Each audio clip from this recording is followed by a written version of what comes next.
हरिहन्तो भगवन्त इन्द्रमहिता सिद्धाश्च सिद्धीश्वरा आचार्या जिनशासनोन्नतिकरा पूजा उपाध्यायका श्री सिद्धांत सुपाठका मुनिवरा रत्नत्रयाराधका पंचेते परमेष्टिन प्रतिदिनं कुर्वन्तु ते मंगलम। बोलो पंच परमेष्टि भगवान की जय। 1008 श्री आदिनाथ भगवान की जय। बोलो अंतिम तीर्थेश भगवान महावीर स्वामी की जय। आचार्य भगवान गुरुवर श्री विशुद्ध सागर जी महाराज की जय। जय मुनि श्री सुप्रभ सागर जी महाराज की जय। जय मुनि श्री प्रणत सागर महाराज की जय। जय जनबंधु।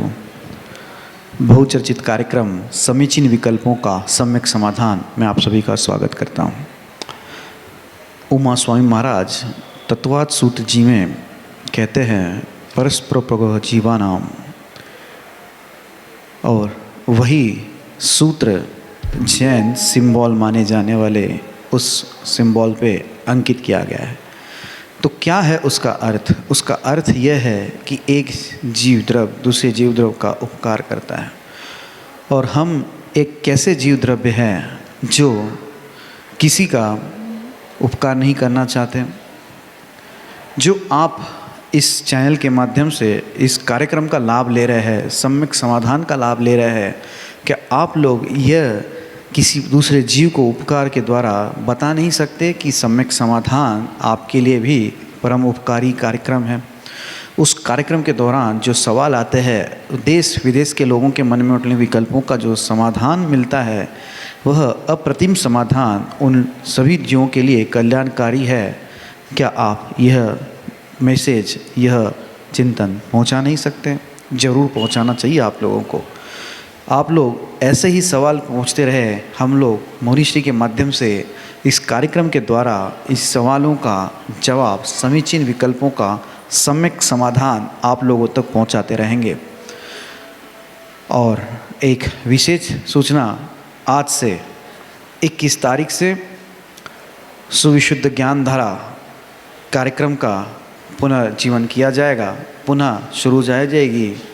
और कल से कार्यक्रम के ये कार्यक्रम आएगा, 3 सवाल 3 जवाब के माध्यम से आपको उसका लाभ सुविशुद्ध ज्ञान धारा का आज के एपिसोड के द्वारा मिलेगा।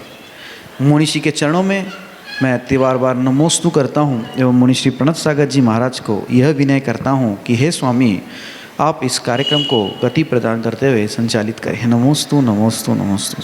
नमो हरिहंताणम, नमो सिद्धाणम, नमो आयरियाणम, नमो अज्जायाणम, नमो लोई सर्वसाहुणम। अनंत अनंत सिद्ध प्रविष्टि भगवान की, परम पूज्य आचार्य भगवान गुरुवर विशुद्ध सागर जी मुनि महाराज जी की, परम पूज्य मुनि श्री सुप्रभ सागर जी महाराज जी की।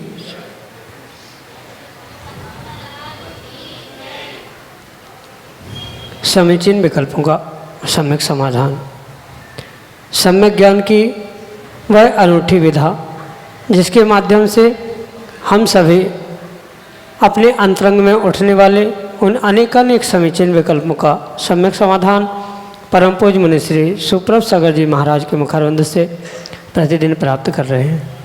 देश के विभिन्न प्रांतों से अनेकानेक समीचीन विकल्प हमें यहाँ प्रतिदिन प्राप्त हो रहे हैं, और परम पूज्य मुनि श्री उनका आगम के परिप्रेक्ष्य में हमको सम्यक समाधान प्रदान कर रहे हैं। प्रारंभ करते हैं आज का सम्यक समाधान। और आज का पहला विकल्प कोटा राजस्थान से सिद्धार्थ जैन परम पूज्य मुनिश्री के चरणों में बारंबार नमोस्तु निवेदित करते हुए अपना समीचीन विकल्प रख रहे हैं कि महाराज जी, महामारी के इस कोरोना महामारी की वजह से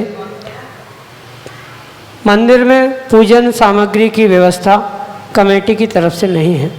सब लोग अपने अपने घर से सामग्री लाकर पूजन आदि करते हैं। पूजन करने के बाद वह सामग्री हमारे लिए निर्मल हो जाती है और उसी सामग्री को माली द्वारा इकट्ठा करा लिया जाता है। फिर उस सामग्री को मंदिर कमेटी अलग अलग करवा लेती है। चावल, नारियल, गोला आदि को बेचा जाता है और मैनेजर द्वारा रसीद भी बनाई जाती है। यह सब कार्य मंदिर कमेटी की आज्ञा से ही मैनेजर बिक्री करता है। तो इसमें दोष पूरी कमेटी को लगेगा या पदाधिकारियों को जो यह कार्य में संलग्न है। क्या यह कार्य सही है? हमारे समीचीन विकल्प का सम्यक समाधान करने की अनुकंपा करें। नमोस्तु महाराज जी। नमो। ओम नमः सिद्धेभ्यः। परम पूज्य आचार्य भगवान गुरुवर विशुद्ध सागर जी महाराज की, परम पूज्य मुनिश्री सुप्रभ सागर जी महाराज जी की। आगम के परिप्रेक्ष्य में हमें ये परम सत्य बात स्वीकार करनी होगी कि चढ़ाया गया प्रत्येक द्रव्य हमारे लिए निर्माल्य, पर यह भी परम सत्य है उस निर्माल्य के निमित्त से कमेटी, पदाधिकारी आदियों को कुछ न कुछ व्यवस्था तो अवश्य बनानी पड़ेगी, क्योंकि उसकी व्यवस्था बनाए बिना काम होना संभव नहीं। और ये भी जो आपने कहा कि व्यक्ति वर्तमान में कोरोना के कारण अपने स्वयं के घर से द्रव्य लाता है, आगम की बात तो यही परम सत्य है कि व्यक्ति को स्वयं को अपने ही घर से द्रव्य लाना ही उत्कृष्ट है।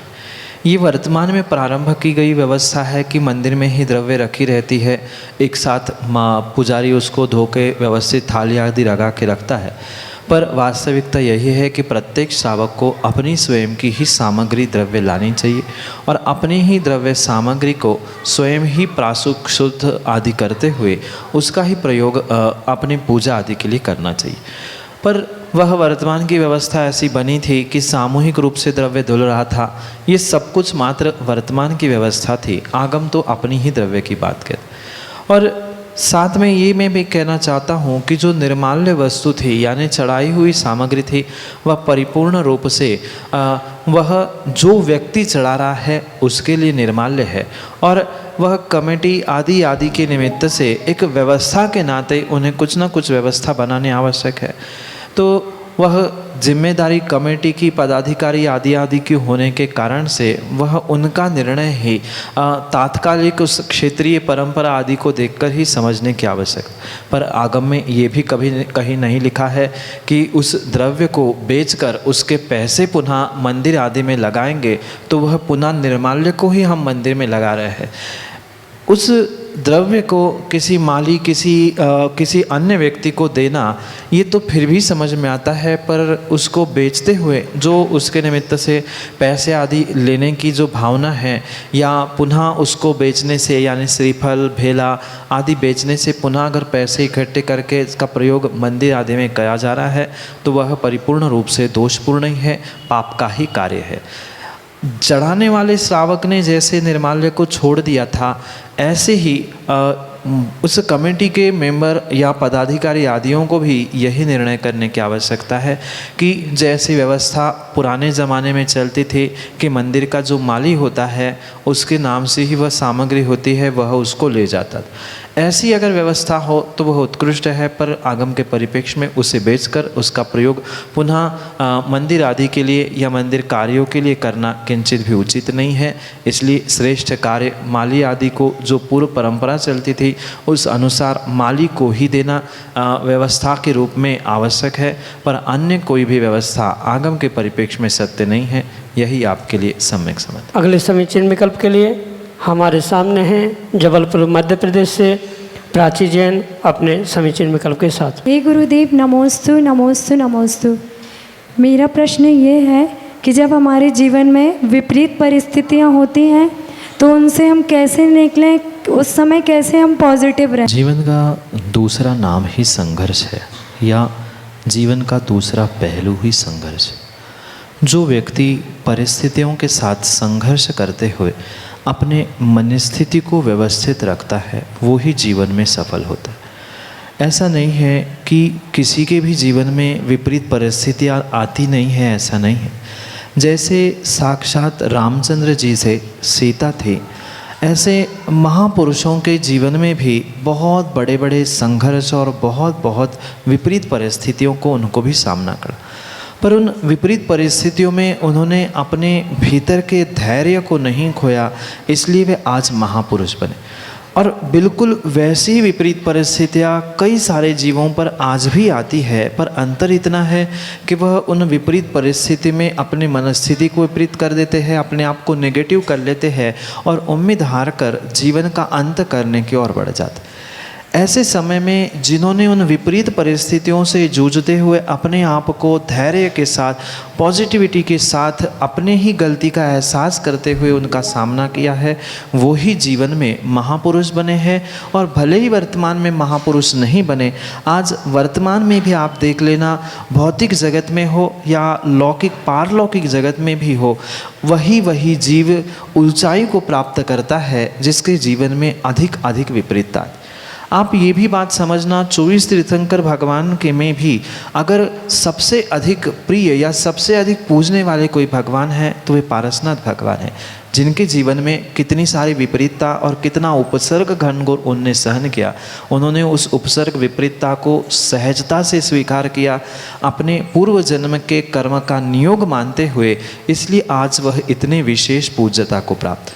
मात्र पौराणिक ऐतिहासिक ही घटना नहीं, अपितु आप वर्तमान की बहुत सारे जीवों के साथ भी अनुभव करते हुए देख लेना कि जिन्होंने आज एक सेलिब्रिटी का या एक बहुत उच्च स्थान प्राप्त किया है, उसको अपने जीवन में उस सफलता को, ऊंचाई को प्राप्त करने के लिए संघर्ष करना ही पड़ा है, विपरीतताओं का सामना करना ही पड़ा है। जो अपने पूर्व जन्मों के कर्मों का ही फल मानते हुए वर्तमान में अपने आप को संभालने का पुरुषार्थ करता है और विशेष करके देवशास्त्र गुरु के चरणों की चरण निश्रा में रहते हुए उनसे पल पल धैर्य बांधता रहता है, नियम से वो जीवन में सफल होता है। क्योंकि जब रामचंद्र जी, आदिनाथ भगवान, पारसनाथ, महावीर स्वामी जैसे महापुरुषों के साथ भी विपरीतता आई थी, फिर हम तो किस खेत की मूली। इसलिए ऐसा ही चिंतन करते हुए जब कर्मों ने उन्हें नहीं छोड़ा, फिर हमें कैसे छोड़ सकते हैं। ये कर्म मैंने ही किए थे, वह आज मात्र उदय में आ रहा है। ये निर्णय करते हुए आने वाले समय के लिए अगर हम शांत और धैर्यता को प्राप्त करेंगे तो नियम से हमारे भीतर की नेगेटिविटी पॉजिटिविटी में बदल कर हम धैर्य के साथ उस परिस्थितियों का सामना करेंगे। पर आवश्यकता पुरुषार्थ करने की परिस्थितियों पे नहीं है, अपनी मनस्थिति पे है। जिसने अपनी मनस्थिति सुधार ली उसकी बहुत ही जल्दी परिस्थिति भी सुधर जाती है। यही आपके लिए सम्यक समाधान। अगले समीचीन विकल्प के लिए वर्धमान कॉलोनी, सागर, मध्य प्रदेश से हमारे सामने हैं अमृता जैन। नमोस्तु नमोस्तु नमोस्तु। गुरुवर, मेरा ये सवाल है कि आज के समय में लोग जीवों पे दया करना भूल गए हैं, तो धर्म और दया में क्या फ़र्क है? क्या पुण्य पैसे देकर जो किसी संस्था को जीवों के भाव व्यक्त किए जाते हैं, तो क्या उसमें भी पुण्य है और दोनों में क्या फ़र्क है? धम्मो दया विशुद्धो धम्मस मूलम दया। इन सूत्रों के द्वारा आचार्य भगवंत कहना चाहते हैं कि वास्तव में धर्म वही है जो दया से युक्त है, या दया को ही धर्म का मूल कहा है, आधार कहा है। जहाँ दया, करुणा नहीं है, अनुकंपा नहीं है, वहाँ पर धर्म हो ही नहीं सकता। जो वर्तमान में बहुत सारे जीवों का ये कहना और ये मान्यता है कि धर्म के लिए तो हम जो चाहे कर ले, धर्म के लिए युद्ध भी कर ले, धर्म के लिए झूठ बोले, धर्म के लिए हिंसा करे, ये किंचित भी हमारे तीर्थंकर भगवान और आचार्य भगवंत का अभिप्राय है ही नहीं। वे तो परिपूर्ण रूप से इस धर्म को दया रूप ही स्वीकार करते हैं। जैसे कि कई बार आपने सुना भी और बोला भी होगा कि अहिंसा में ही धर्म की जय। अगर विश्व में सबसे बड़ा कोई धर्म है तो ये अहिंसामयी दया करुणा का ही धर्म है। बाकी क्रिया भिन्न विषय है, क्योंकि प्रत्येक संप्रदाय की धर्म की क्रिया भिन्न भिन्न हो सकती है, पर विश्व धर्म कोई है तो ये दया अहिंसा का ही विश्व धर्म है, अन्य कोई भी विश्व धर्म नहीं।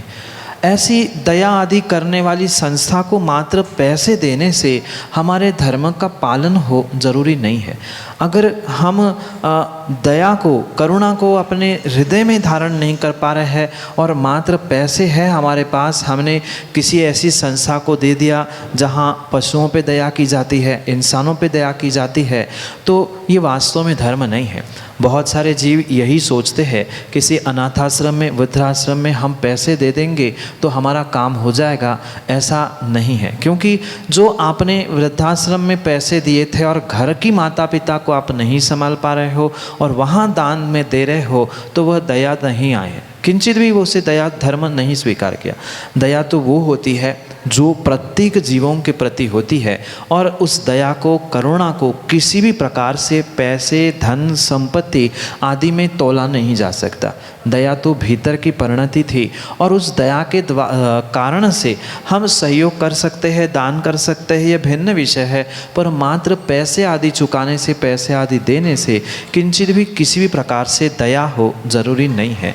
क्योंकि जहाँ दया है वहाँ कहीं ना कहीं जितनी शक्ति है उसके अनुसार व्यक्ति धन हो, संपत्ति हो या समय हो, किसी ना किसी का वह त्याग करते हुए दान करेगा। पर ज़रूरी नहीं है कि वह दान कर रहा है तो दान के साथ उसकी दया हो।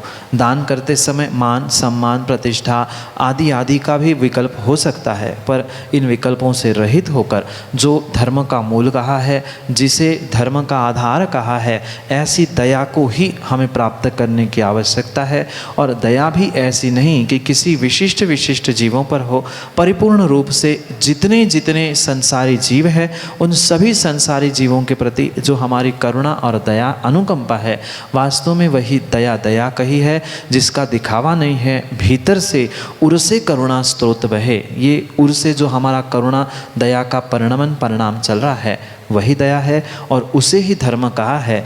दया और धर्म कोई भिन्न भिन्न परिणति नहीं है, अपितु उस धर्म का ही भाग है और धर्म का ही जड़ मूल कोई है, तो ये दया है। यही आपके लिए सम्यक। सीनू जैन, मानपुर, उत्तर प्रदेश से अगले समीचीन विकल्प के लिए हमारे सामने। श्री के चरणों में त्रैवार नमोस्तु नमोस्तु नमोस्तु। श्री हमारा समीचीन विकल्प कि अगर हम किसी ग्रंथ का स्वाध्याय शुरू करते हैं और वह ग्रंथ हमारी समझ में नहीं आता है तो क्या उस ग्रंथ को हम बीच में छोड़ सकते हैं? हमारे समीचीन विकल्प का सम्यक समाधान करने की कृपा करें। नमोस्तु गुरुदेव। नमोस्तु। स्वाध्याय परमम तपा। आचार्य भगवंत इस स्वाध्याय को परम तप कहते हैं, क्योंकि बिना कोई शारीरिक मेहनत किए हुए असंख्यात गुण श्रेणी कर्मों की निर्जरा अगर कही होती है तो वह ग्रंथों के स्वाध्याय से। पर ग्रंथों के स्वाध्याय सा मतलब यहाँ पर परिपूर्ण रूप से जो पूर्वाचार्य प्रणीत ग्रंथ है वो ही स्वाध्याय के अंतर्गत ग्रहण किए जा सकते हैं। अन्य कोई सामान्य पुस्तिका आदि वह स्वाध्याय नहीं। उन ग्रंथों पर यानी पूर्वाचार्यों के ग्रंथों पर उनके अभिप्राय को, उनके सूत्रों को लेकर अगर कोई प्रवचन है, देशना है, टीका है, वो भी स्वाध्याय के अंतर्गत ग्रहण किया जा सकता, क्योंकि ये असंख्यात गुण श्रेणी की कर्मों की निर्जरा करने के लिए साधन होने से भले ही वह ग्रंथ हमें समझ में आए या नहीं आए, उसे छोड़ना नहीं चाहिए। क्योंकि उस ग्रंथ को समझने से हमें विशेष फल तो मिलेगा, और माना कि पढ़ते समय कुछ समय बाद हमें ये समझ में आया कि विषय हमें समझ में नहीं आ रहा है, ये विषय कुछ कठिन हो रहा है, तो भी हमें उस कठिन विषय को हमने शुरू किया है तो उसे पूर्ण करने की दृष्टि से हमें पढ़ना आवश्यक है। और मैं तो ये कहता हूँ, भले ही आपको उसमें से एक पंक्ति भी समझ में नहीं आए, पूरे ग्रंथ में से 4 शब्द भी समझ में आ गए और पूरी श्रद्धा के साथ अगर आपने उस ग्रंथ का स्वाध्याय किया है, पंक्ति और पंक्ति, शब्द शब्द पढ़ा है पूर्ण रूप से श्रद्धा के साथ, तो आपके असंख्यात गुण श्रेणी कर्मों की निर्जरा होती है। यानी एक समय में अगर 10 कर्मों की निर्जरा हो गई, दूसरे समय में असंख्यात गुना यानी 10 को असंख्यात से गुना करने से, तीसरे को और उससे गुना करने से, इतनी गुणित प्रत्येक समय में कर्मों की निर्जरा होती है। समझने का फल हमें विशेष मिलेगा, हम उन क्रियाओं में अपना सुधार करेंगे, हमारा अज्ञान दूर हो जाएगा, पर भले ही समझ में नहीं आ रहा है और हमने ग्रंथ प्रारंभ किया है तो उसे पूर्ण करने की ही आवश्यकता होती है। आधा ग्रंथ कभी भी छोड़ा नहीं जाता है।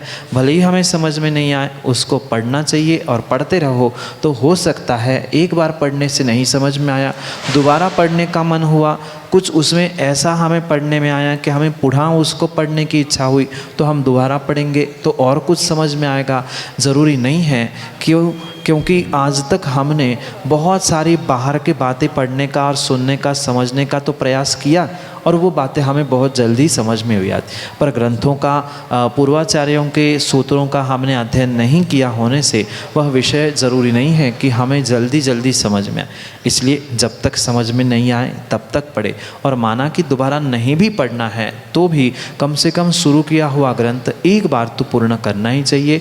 उसको आप अवश्य ही पढ़ना, भले ही समझ में नहीं आए, पर असंख्यात गुण श्रेणी कर्मों की निर्जरा तत्काल आपके उस स्वाध्याय से होती है। इसलिए अधूरे ग्रंथ को ना छोड़ते हुए, नहीं समझ में आए तो भी आप पढ़ते रहे, कर्मों के निर्जरा के लिए, पुण्य की प्राप्ति के लिए, यही आपके लिए सम्यक समाधान। अगले समीचीन विकल्प के लिए हमारे सामने हैं आयुष जैन, सिद्ध क्षेत्र आहार जी, मध्य प्रदेश से, अपने समीचीन विकल्प के साथ। मुनि श्री प्ररट सागर एवं मुनि श्री सुप्रभ सागर जी के चरणों में मेरा बारंबार नमोस्तु नमोस्तु नमोस्तु।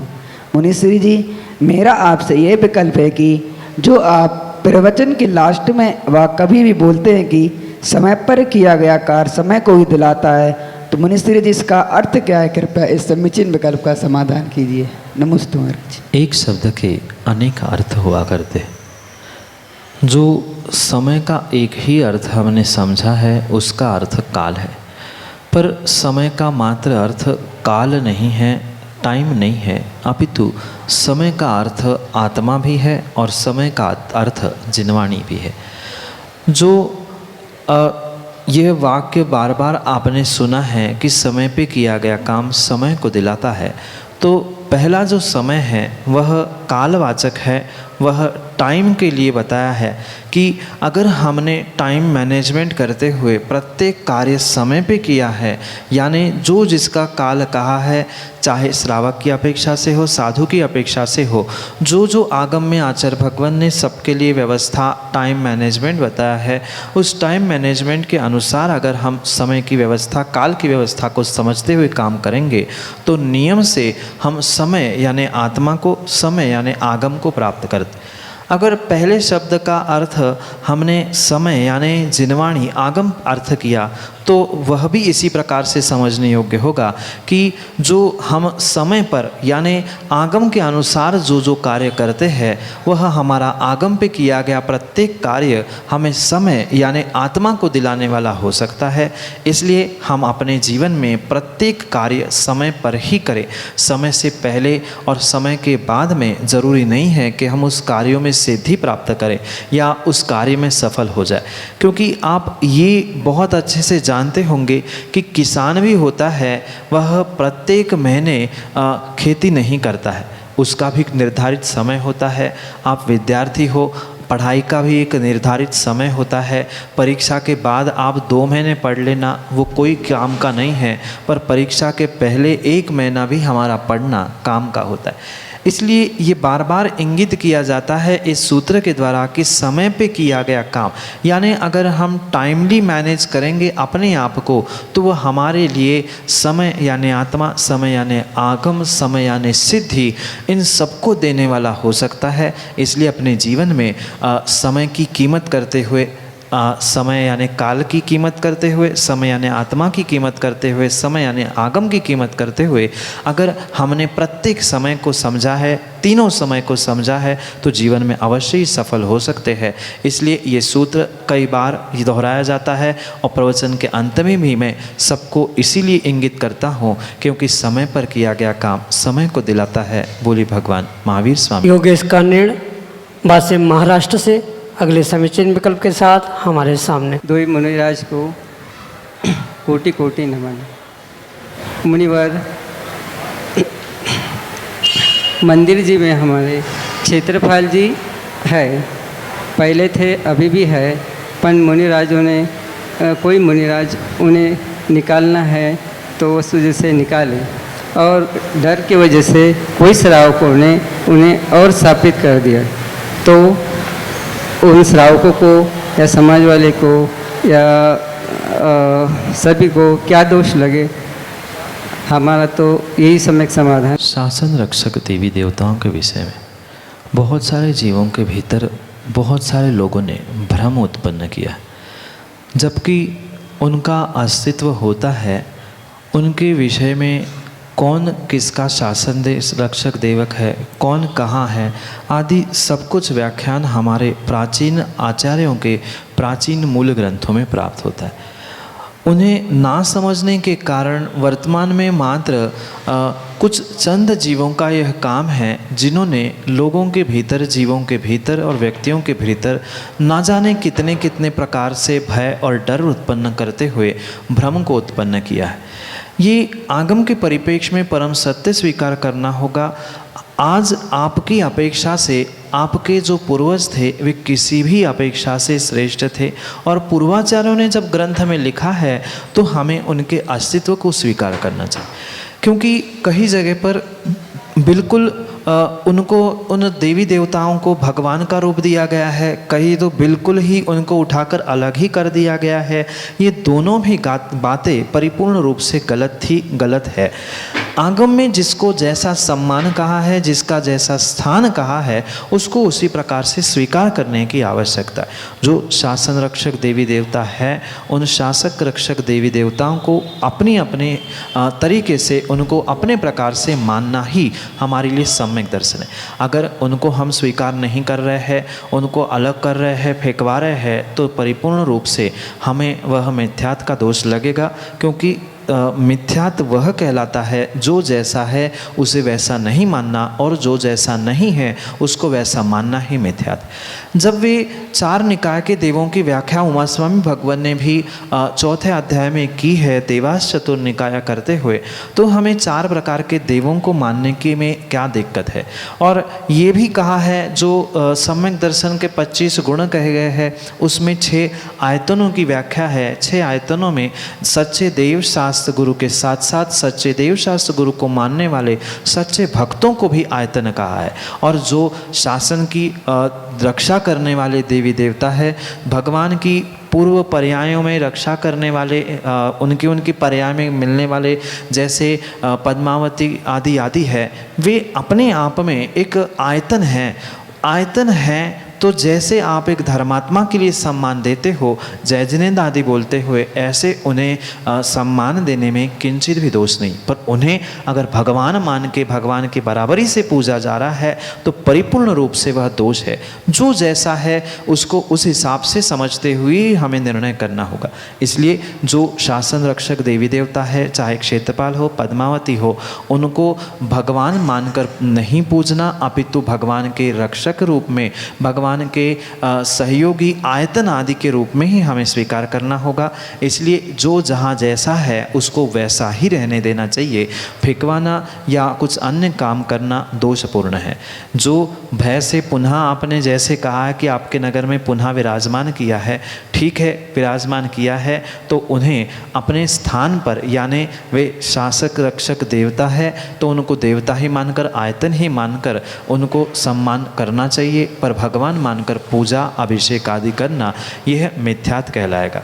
जैसे एक सामान्य श्रावक को आप जय जिनेंद्र करते हो धर्मात्मा होने के नाते से, ऐसे ही सामान्य रूप से आप उन्हें जय जिनेंद्र कर रहे हो तो कोई दोष नहीं है। महाव्रती अणुव्रती उन पर उन्हें जय जिनेंद्र नहीं कर सकते, पर आप श्रावक है, आप आगम की आज्ञा मानते हुए उन्हें स्वीकार करें, यही आपके लिए सम्यक समाधान। जय जिनेंद्र बंधु, आप हम सभी रहते समीचीन विकल्पों का सम्यक समाधान इस बहुचर्चित कार्यक्रम का।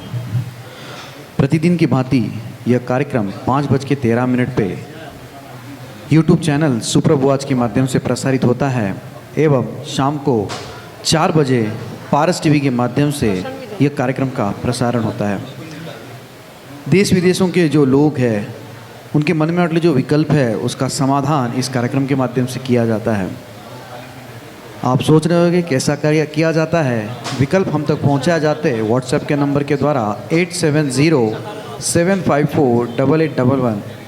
मैं नंबर रिपीट करता हूं 8707548811। 7548811।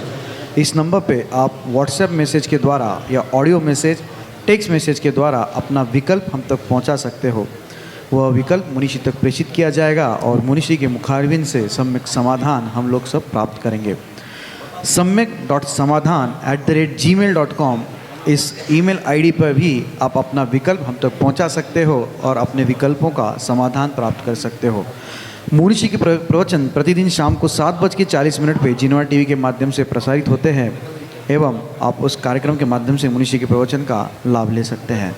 सुविशुद्ध ज्ञान धारा आज से चालू हुई है। आप सुविशुद्ध ज्ञान धारा का लाभ सम्यक समाधान कार्यक्रम से सुपर ओवर चैनल के 5:13 से प्रतिदिन ले सकते हैं और इनाम जीत सकते हैं।